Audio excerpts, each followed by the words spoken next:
We are the largest think tank in Hong Kong. As I mentioned, on top of the desktop research that we do, we also have to do multiple rounds of stakeholder engagements.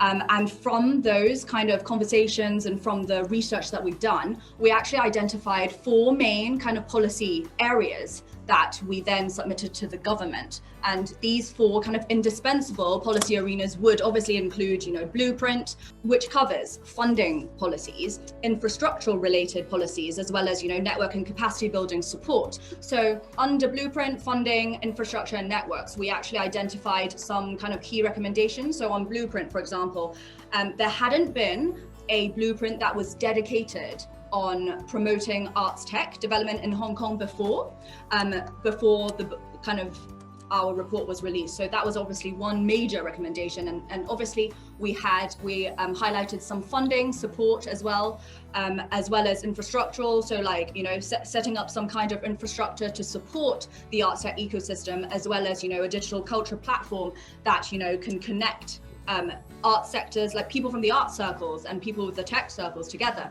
After the release of our report, my role doesn't end. So my bosses always keep telling me, we're not just a think tank who publishes reports and then, we shelve them or we send them out and then that's it. That is definitely not the end of our work, because we then would have to go into the community to lobby, this sort of research into the community as well as government officials. And so we've been doing lots of, educational workshops. We've been doing a lot of outreach.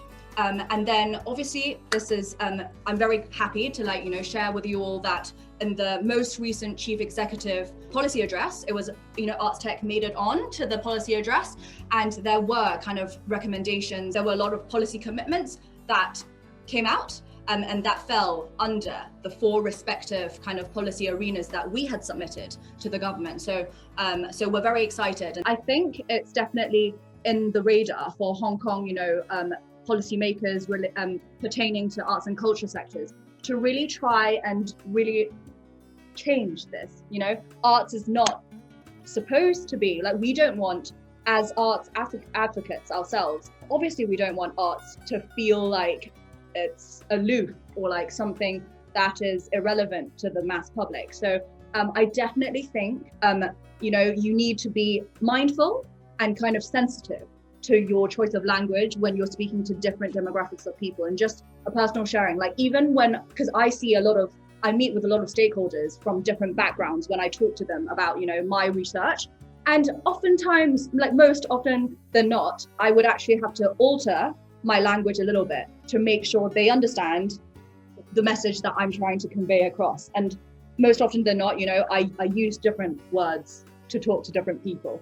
And that's just I think that is part of the sensitivity that we need to kind of build as art advocates.